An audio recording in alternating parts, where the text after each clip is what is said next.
Hello everyone, welcome back to the lecture series of coordination compounds. Today we will discuss about the structural isomers. On last lecture we already studied stereoisomers. Okay, stereoisomers means what? The isomers which differ in their orientation. Okay, so now we will study the structural isomers. Structural isomers are also known as constitutional isomers. Structural isomers possess different linkage among their constituent atoms and have their chemical formula to be the same. Means what? Structural isomers possess same chemical formula but their linkage among constituent atom is different. Okay, म्हणजे त्यांचं chemical formula किंवा molecular formula same असतो पण लिंकेजमध्ये काय असतो? Difference असतो. So structural isomers are classified as linkage isomers, ionization isomers, coordination isomers and solvent isomers which is also known as hydrate isomers. Okay, तर हे 4 टाइप्स आहेत स्ट्रक्चरल आयसोमर्सचे. आपण एक एक स्टडी करणार आहोत. First one is linkage isomers. These isomers are formed when the ligand has two different donor atoms. Linkage isomer कधी form होतात?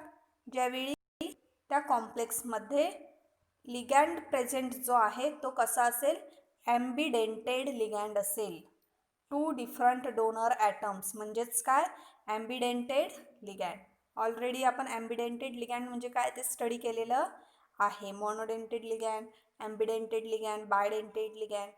ॲम्बिडेंटेड म्हणजे ज्यावेळी एकाच लिगॅंडमध्ये 2 डोनर ॲटम्स प्रेझेंट असतात त्याला काय म्हणायचं? ॲम्बिडेंटेड लिगॅंड्स असं म्हणायचं.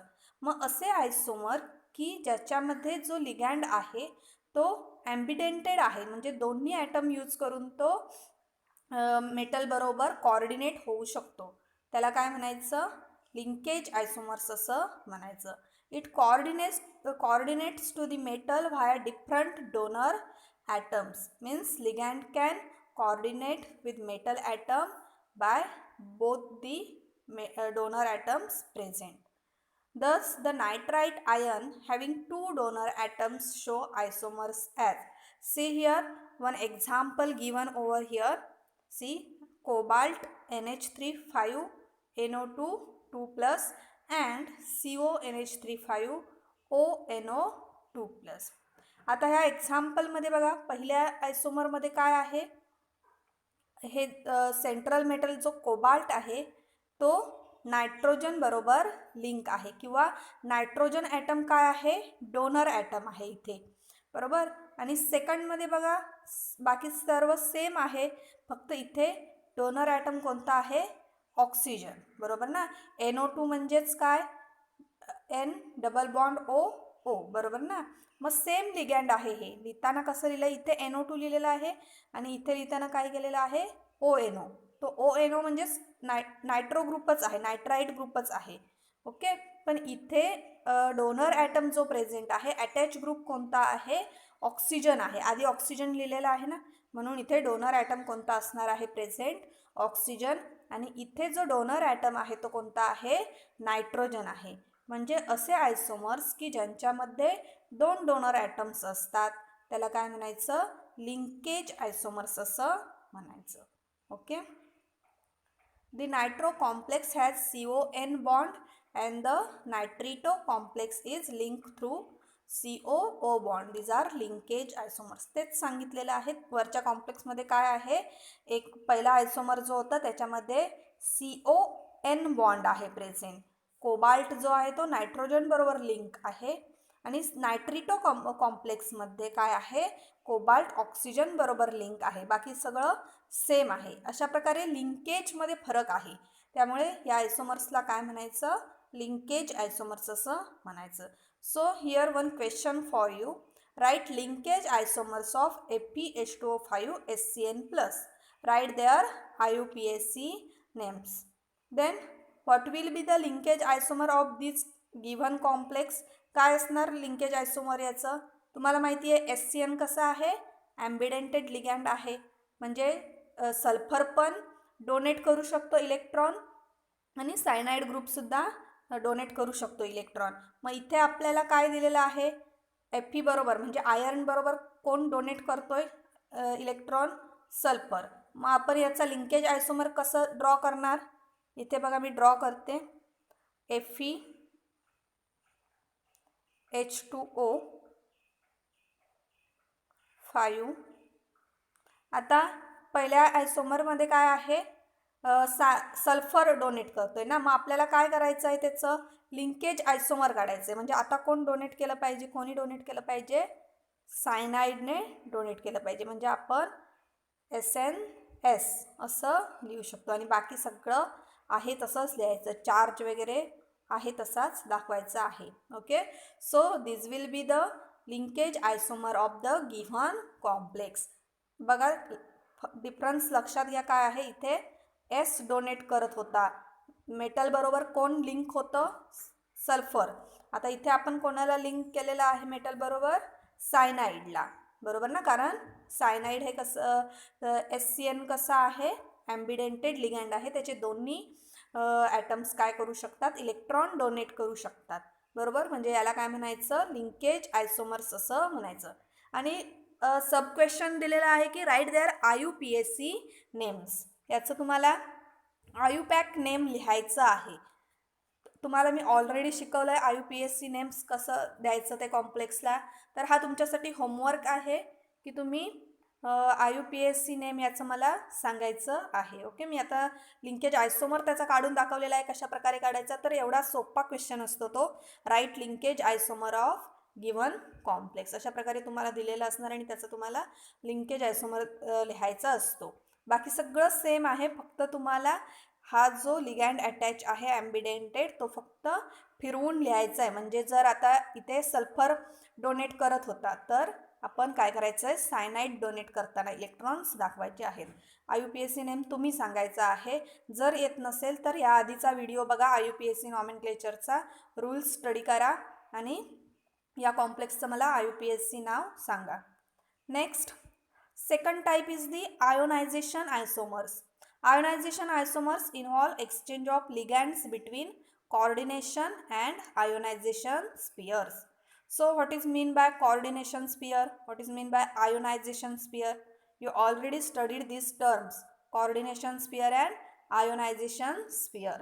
The entity which is present in square bracket is known as coordination sphere, and the entity which present outside the square bracket is known as ionization sphere.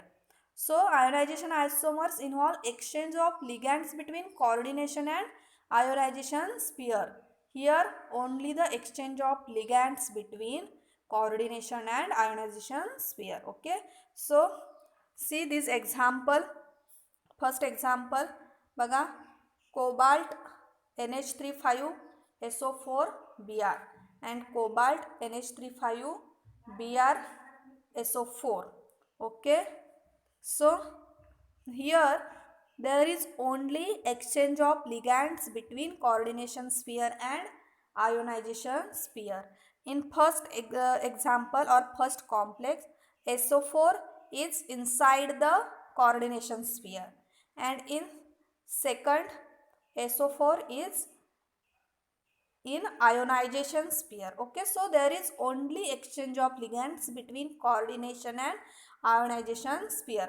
म्हणजे काय, एकदम सोपं आहे आयोनायझेशन आयसोमर्स ओळखणं. जे लिगँड्स आहेत त्यांची फक्त अदलाबदल झालेली असते. जे पहिल्या कॉम्प्लेक्समध्ये जो कोऑर्डिनेशन स्पिअरमध्ये प्रेझेंट असतो तो सेकंड कॉम्प्लेक्समध्ये काय असणार आहे, आयोनायझेशन स्पिअरमध्ये प्रेझेंट असणार आहे. किंवा काही वेळा तुम्ही असं पण वर्ड्स यूज करू शकता, प्रायमरी व्हॅलन्सी आणि सेकंडरी व्हॅलन्सी. म्हणजे बघा, प्रायमरी व्हॅलन्सी कोणाला म्हणायचं असतं, आयोनायझेशन स्पिअर्समध्ये असतात त्याला काय म्हणायचं असतं, प्रायमरी व्हॅलन्सी. आणि कोऑर्डिनेशन स्पिअर काय इंडिकेट करतं, secondary valency. So there is only exchange between primary valency and secondary valency. Okay, पण तुम्ही लक्षात ठेवताना काय लक्षात ठेवायचं आहे, कोऑर्डिनेशन स्पिअरमध्ये असणारा लिगँड आयोनायझेशन स्पिअरमध्ये गेलेला असतो आणि आयोनायझेशन स्पिअरमधला कोऑर्डिनेशन स्पिअरमध्ये आलेला असतो. इथे बघा Br कुठे होता पहिल्या कॉम्प्लेक्समध्ये? आयोनायझेशन स्पिअरमध्ये होता. मग तो आता सेकंड कॉम्प्लेक्समध्ये कुठे आलेला आहे? कोऑर्डिनेशन स्पिअरमध्ये आलेला आहे. मग अशा टाईपच्या आयसोमर्सला काय म्हणायचं? आयोनायझेशन आयसोमर्स असं म्हणायचं. ओके, आयोनायझेशन आयसोमर्स असं का म्हटलेलं आहे? तर इथे बघा आयोनायझेशन करून दाखवलेलं आहे. ते 2 कॉम्प्लेक्सेस इथे घेऊन दाखवलेले आहेत आणि त्याचं आयोनायझेशन केलेलं आहे. तर यांचं आयोनायझेशन केल्यावर अशा प्रकारे आयन्स फॉर्म होतात. Okay, so this type of ions are known, isomers are known as ionization isomers. Okay, third type is coordination isomer. Coordination isomers show interchange of ligands between cationic and anionic pairs of different metal ions. हे पण सोपं आहे coordination isomer. याच्यामध्ये काय आहे बघा, ही quantity जी आहे ती कशी असणार आहे? कॅटॉयनिक, आणि हे काय आहे? ॲनॉयनिक. ओके, तसंच हे पण कॅटायन आहे आणि हे ॲनायन आहे, म्हणजे हे पूर्ण एक कॉम्प्लेक्स आहे. ओके, त्याच्यातला कॅटॉयनिक भाग कोणता आहे? हा पहिला स्क्वेअर ब्रॅकेट हा आहे कॅटायन, आणि दुसरा स्क्वेअर ब्रॅकेट जो आहे तो काय आहे? ॲनायन. ओके, पूर्ण हे कॉम्प्लेक्स आहे एक. असं मागापासून आपण जसं बघत होतो की स्क्वेअर ब्रॅकेट पुरतं एक कॉम्प्लेक्स असतं प्रेझेंट, तसं नाही, हे दोन्ही स्क्वेअर ब्रॅकेट म्हणजे पूर्णपणे एक कॉम्प्लेक्स आहे. तर त्याच्यातला पहिला जो पार्ट आहे तो कॅटायन आहे, सेकंड जो आहे तो आहे ॲनायन. ओके, जर तुम्ही ऑक्सिडेशन स्टेट्स वगैरे काउंट केलात तर तुम्हाला चार्ज समजेल त्या कॉम्प्लेक्सेसवरचा. तर इथे काय झालेलं आहे बघा, आता हे पहिलं कॉम्प्लेक्स आहे. ओके, तर फर्स्ट कॉम्प्लेक्समध्ये see in first complex cobalt is combined with ammonia ligand and in second complex cobalt is combined with cyanide ligand. Okay, similarly in first complex chromium metal is combined with or attached with cyanide ligand and in second example chromium complex is attached with ammonia ligand. Okay, so there is interchange of ligands between cationic and anionic pairs. Okay, म्हणजे कॅटॉयनिक आणि ॲनॉयनिक स्पेअर्समध्ये काय झालेले आहेत? फक्त लिगँडचं interchange झालेलं आहे. समजलं ना? इथे बघा कोबाल्ट बरोबर कोण होतं? अमोनिया. इथे कोबाल्ट बरोबर कोण आहे? सायनाइड. इथे क्रोमियम बरोबर सायनाइड होतं, इथे क्रोमियम बरोबर कोण आहे? अमोनिया आहे. So only interchange of ligands between cationic and anionic pairs, and this type of isomers are known as coordination isomers. हे लक्षात घ्या, हा म्हणजे एक फक्त कॉम्प्लेक्स नाही आहे, हे पूर्ण दोन्ही धरून काय आहे? एक कॉम्प्लेक्स आहे, आणि हे पूर्ण दोन्ही धरून एक कॉम्प्लेक्स आहे. नाहीतर तुम्हाला वाटेल इथे 4 कॉम्प्लेक्सेस प्रेझेंट आहेत की काय, तसं नाही आहे. हा कॅटायन पोर्शन आहे आणि हा ॲनायन पोर्शन आहे. Okay, next solvent isomers or hydrate isomers. So this is similar to ionization isomers, only difference is that water is present as ligand or solvent. Okay, हे सेम आयोनायझेशन आयसोमर्स सारखंच आहे, फक्त इथे फरक काय आहे? इथे वॉटर हे काय असलं पाहिजे? लिगँड असलं पाहिजे. Okay, so in first compound see in first compound H2O6 chromium H2O6 Cl3 बरोबर, आणि सेकंड कॉम्प्लेक्समध्ये CrH2O5Cl Cl2H2O. आता बघा काय डिफरन्स आहे? In compound first the solvent water is directly bonded two chromium, and in compound second H2O appears as the free solvent molecule. See here, free solvent molecule, and therefore first and second represent solvent isomers. बरोबर ना? बघा पहिल्या कॉम्प्लेक्समध्ये काय आहे? H2O coordination स्पिअरमध्ये आहे, आणि दुसऱ्या कॉम्प्लेक्समध्ये काय आहे? H2O आयोनायझेशन स्पिअरमध्ये प्रेझेंट आहे. मग ज्यावेळी तुम्हाला अशा टाईपचे आयसोमर्स दिसतील जिथे वॉटर प्रेझेंट आहे, water as a ligand present आहे, किंवा water as a solvent present आहे, तर त्यावेळी तुम्ही लक्षात ठेवायचं की तो कोणता आयसोमर आहे? सॉल्व्हेट आयसोमर आहे. ओके, जरी इथे तुम्हाला H2O5 कोऑर्डिनेशन स्पिअरमध्ये दिसत असतील, 5 आतमध्ये आहेत आणि 1 बाहेर आहे, तरी काही फरक पडत नाही. इथे बाहेर आहे ना वॉटर, मग तो कोणता झाला? सॉल्व्हेट आयसोमर झाला. या कॉम्प्लेक्समध्ये वॉटर आत या कॉम्प्लेक्समध्ये वॉटर बाहेर आहे. अशा टाईपच्या आयसोमर्सला सॉल्व्हेट आयसोमर्स किंवा हायड्रेट आयसोमर असं म्हणायचं. Okay, so these are the types of structural isomers. What are they? First one is the which one? First is linkage isomer. Okay, difference in between link among the metal atom. Okay, second one is the ionization isomers. Third, coordination isomer, and fourth one is the solvate isomers or hydrate isomers. Okay, so this is about the types of structural isomers. Now next point 9.8, that is stability of the coordination compounds. So we have already seen that coordination compounds are made up of metal and ligands. So on what does the stability of coordination compounds depends? So basically its stability depends on the metal and ligand, because it is made up of metal and ligand. So its stability depends on metal and ligand. So the stability is actually governed by the interaction between metal and ligands. कशावर depend असणार आहे stability त्यांची? Coordination complex म्हणजेच काय? Metal आणि लिगँडचं coordination आहे, बरोबर ना? मग त्यांची स्टॅबिलिटी पण ते ज्याच्यापासून बनलेले आहेत त्याच्यावरच डिपेंड असणार. मेटल आणि लिगँडपासून जर कोऑर्डिनेशन कंपाऊंड्स बनलेले आहेत तर त्याची स्टॅबिलिटीसुद्धा त्याच्यावरच डिपेंड असणार. मग इंटरॅक्शन जी आहे मेटल आणि लिगँडमधली त्याच्यावर त्यांची स्टॅबिलिटी डिपेंड असणार. Where metal give its empty orbital and ligand give its filled orbital to form coordinate bond. See, metal gives its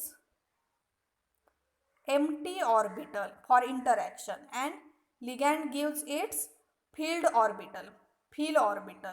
Okay, empty orbital and filled orbital you know. Okay, म्हणजे काय? Metal जे आहे ते त्याचं empty orbital देतं या इंटरॅक्शनसाठी, metal ligand इंटरॅक्शनसाठी, आणि ligand काय करतं? त्याचं फील्ड ऑर्बिटल देतं. Why? Because metal act as Lewis acids. Metal कसे आहेत? Lewis acid. लेविज ॲसिड म्हणजे काय? Species which accept electron. ज्या स्पेसिस इलेक्ट्रॉन ॲक्सेप्ट करतात त्यांना लेविज ॲसिड्स असं म्हणतो. आणि इलेक्ट्रॉन ॲक्सेप्ट करण्यासाठी त्याच्याकडे काय असलं पाहिजे? ऑर्बिटल कसं असलं पाहिजे? एम्प्टी असलं पाहिजे. Therefore metal gives empty orbital and behaves as Lewis acid, and ligands are Lewis bases. Why? Because they give their filled orbital. आणि लेविज बेसेस म्हणजे इलेक्ट्रॉन डोनर. मग लेविज बेस म्हणजे लिगँडने इलेक्ट्रॉन डोनेट केले पाहिजेत, आणि इलेक्ट्रॉन डोनेट करण्यासाठी त्याचे ऑर्बिटल्स कसे असले पाहिजेत? फील्ड असले पाहिजेत. म्हणजेच इथे लिगँड हा लेविज बेस आहे.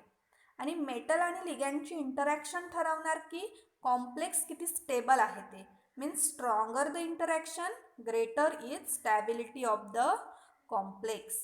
आणि इंटरॅक्शन समजून घेण्यासाठी आपल्याला काय समजून घेतलं पाहिजे? आधी इक्विलिब्रियम कॉन्स्टंट समजून घेतला पाहिजे. Stability constant. See here, this is the K value.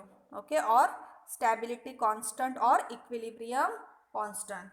कारण ही के ची व्हॅल्यू डिसाईड करणार की स्ट्रॉंगर इंटरॅक्शन आहे की वीकर इंटरॅक्शन आहे.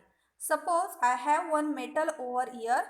Suppose this equilibrium. Okay, suppose I have one metal over here with charge A plus.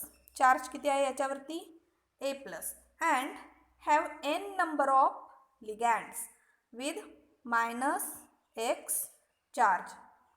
Now this n will depends on coordination number of metal atom.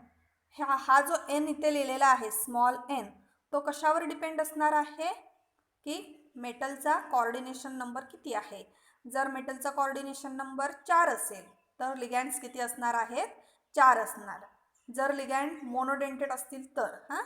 आणि जर मेटलचा coordination number 6 आहे तर इथे 6 monodentate लिगँड्स असले पाहिजेत. तर त्यांची इंटरॅक्शन होऊन या मेटल आणि लिगँड्स कंबाईन होऊन काय होईल?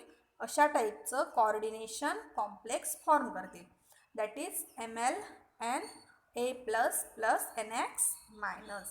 Now write equilibrium constant K for this equilibrium. आता या ही जी रिॲक्शन आहे त्याच्यासाठी काय लिहायचं आहे आपल्याला, इक्विलिब्रियम कॉन्स्टंट लिहायचं आहे. कसा लिहिणार, how can we write it?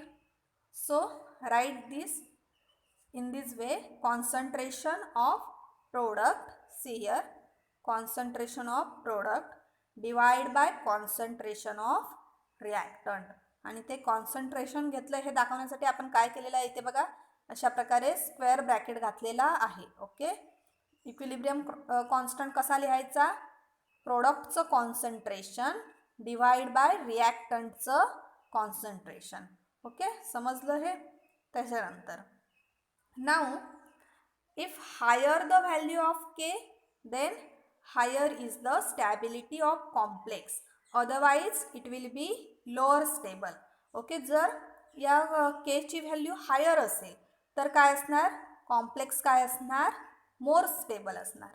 आणि जर ही K ची व्हॅल्यू जी आहे ती लोअर असेल तर complex will be lower stable.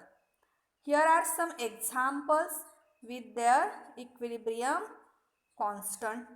The equilibrium constant for the complex AgCN2 minus is higher. See here, here 3 complexes are given with their equilibrium constants. Okay, so in these complexes the equilibrium constant for this complex, that is AgCN2 minus is higher. Okay, therefore this will be more stable as compared to the other two. And equilibrium constant for CuCN4 2 minus is lower, therefore this will be weak or low stable than the other two. So in this way we can find out or compare which one is more stable and which one is the less stable. Okay, so now factors which govern stability of the complex. So there are two factors which decides the stability of coordination complexes. First one is charge to size ratio of the metal ion. So higher the charge to size ratio of the metal ion, greater is the stability. बघा, दोन factors आहेत जे stability decide करतं. पहिला आहे charge to size ratio of the metal ion आणि दुसरा आहे nature of the ligand. So first see about the charge to size ratio of the metal ion. जर charge to size ratio high असेल तर त्या कॉम्प्लेक्सची स्टॅबिलिटी हाय असते आणि जर charge to size ratio low असेल तर ते कॉम्प्लेक्स लेस स्टेबल असतं. Okay, one example over here which shows stability trend in डायव्हॅलेंट metal ion. The metal ion include in this order are copper, nickel, cobalt, iron, manganese and cadmium.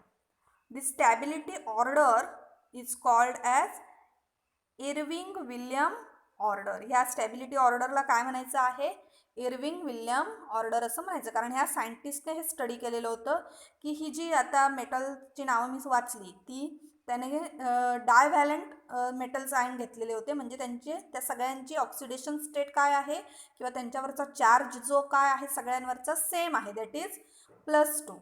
पण त्यांची size जी आहे ती वेगवेगळी आहे. Okay, so you all know that ionic radius decreases going from left to right in a period and increases moving from top to bottom in a group. मी इथे periodic टेबलचं काही portion दाखवलेलं आहे ज्याच्यामध्ये आता मी जे मेटल्स रीड केले ते आहेत. बघा इथे कोणकोणते मेटल्स होते ते, manganese, iron, cobalt, nickel, copper. Okay, हे ते त्याच्यात मेटल होते, बरोबर ना. आणि इथे आहे कॅडमियम. बरं, तर आता काय सांगितलं, आयोनिक रेडियसचा ट्रेंड कसा आहे. आयोनिक रेडियस काय होते, लेफ्ट टू राईट पिरियडमध्ये जाताना काय होत जाते, लेफ्ट टू राईट म्हणजे इकडून या साईडला जाताना काय होते, आयोनिक रेडियस डिक्रीज होते. ओके, कमी कमी होत जाते. म्हणजे मॅग्नीजसाठी आयोनिक रेडियस काय असणार आहे, हा हाय. त्याच्यानंतर आयर्नसाठी काय असणार आहे, कोबाल्टपेक्षा हाय असणार आहे. कोबाल्टची रेडियस काय असणार आहे, निकेलपेक्षा हाय असणार आहे. आणि सगळ्यात लेस कोणाची असणार आहे, कॉपरची रेडियस काय असणार आहे, सगळ्यात कमी असणार आहे. आणि हा ट्रेंड टॉप टू बॉटम जाताना कसा आहे, इन्क्रीज होत जाते. ओके, टॉप टू बॉटम जाताना आयोनिक रेडियसचा ट्रेंड काय आहे, इन्क्रीज होत जातो. मग आता कॅडमियम कसा आहे, टॉप टू बॉटम जाताना इन्क्रीज व्हायला पाहिजे, बरोबर ना. मग कॅडमियम नेक्स्ट ग्रुपमध्ये प्रेझेंट आहे. मग त्यामुळे काय असणार आहे, कॅडमियमची रेडियस जी असणार आहे ती या सगळ्यापेक्षा हाय असणार आहे, बरोबर. म्हणजे त्याचा चार्ज टू साईज रेशो काय असणार आहे, लेस असणार आहे, बरोबर ना. So the position of this metal atom in a periodic table is shown here. So from this we can understand that the copper possesses small radius as compared to other metal ions, and cadmium possesses large ionic radius as compared to others. All these metals carries same charge but their radius are different. So charge to radius ratio will be higher for Cu2 plus and will lower for Cd2 plus, and therefore Cu2 plus forms more stable complex than Cd2 plus. म्हणजे copper काय करणार आहे, more stable complex form करणार आहे as compare to Cd2 plus. Okay, समजलं. म्हणजे अशा प्रकारे चार्ज टू साईज रेशोवर काय आहे, स्टॅबिलिटी डिपेंड्स असते. नेक्स्ट फॅक्टर जो आहे तो आहे नेचर ऑफ द लिगॅन्ड. लिगॅन्डच्या नेचरवर स्टॅबिलिटी कशी डिपेंड असते. A second factor that govern stability of the complexes is related to how easily the ligand can donate its lone pair of electrons to the central metal ion, that is the basicity of the ligand. The ligands, those are stronger bases, tend to form more stable complexes. म्हणजे जेवढा तुमचं लिगॅन्ड strong असणार आहे तो काय करणार आहे, easily electron donate करणार आहे. आणि इझिली इलेक्ट्रॉन डोनेट केले मेटलला तर तुमचं कॉम्प्लेक्स जे आहे ते काय आहे, फास्ट फॉर्म होणार आहे आणि ते लवकर स्टेबल होणार आहे. म्हणजे नेचर ऑफ द लिगॅन्डवर सुद्धा काय आहे, स्टॅबिलिटी डिपेंड आहे. फॉर एक्झाम्पल बघा, OH मायनस आहे आणि H2O आहे. तर याच्यापैकी H2O जे आहे ते वीक बेस आहे, बरोबर ना. आणि OH जे आहे ते काय आहे, स्ट्रॉंग बेस आहे. म्हणजे जर या दोन लिगॅन्डपासून जर एखादं कॉम्प्लेक्स फॉर्म झालेलं असेल तर काय होणार आहे, जे कॉम्प्लेक्स OH मायनसने फॉर्म केलेलं आहे ते काय असणार आहे, जास्त स्टेबल असणार आहे. आणि जे कॉम्प्लेक्स H2O ने फॉर्म केलेलं आहे ते कसं असणार आहे, लेस स्टेबल असणार आहे. So this is the difference. Here is one question. The stability constant K of the AgCN2 minus is 5.5 into 10 raised to 18, while that for the corresponding AgNH3 twice plus is 1.6 into 10 raised to 7. Explain why AgCN2 2 minus is more stable. तुम्हाला इथे equilibrium constant दिलेले आहेत. Okay, first कॉम्प्लेक्ससाठी हा equilibrium constant आहे आणि second कॉम्प्लेक्ससाठी हा equilibrium constant आहे. तुम्हाला सांगायचं आहे की AgCN2 मायनस 2 हा मोर स्टेबल का आहे. तर काय रिझन आहे याचं, काय सांगणार तुम्ही. CN आणि NH3 तुम्हाला लिगॅन्ड्स दिलेले आहेत, बरोबर ना. इथे मेटल सेम आहे, बरोबर ना, मेटल सेम आहे पण लिगॅन्ड्स कसे आहेत, डिफरंट आहेत. मग सायनाइड हे जे लिगॅन्ड आहे ते स्ट्रॉंग लिगॅन्ड आहे आणि अमोनिया जे लिगॅन्ड आहे ते वीक लिगॅन्ड आहे. मग तुम्ही काय सांगू शकता की सायनाइड हे स्ट्रॉंग लिगॅन्ड असल्यामुळे AgCN2 मायनस हे कॉम्प्लेक्स कसं आहे, मोर स्टेबल आहे. आणि अमोनियाचं कॉम्प्लेक्स जे आहे ते काय आहे, लेस स्टेबल आहे. सो अशा प्रकारे तुम्ही इक्विलिब्रियम कॉन्स्टंटवरून डिसाइड करायचं आहे which one is more stable and which one is the less stable. Write down all these notes in your regular chemistry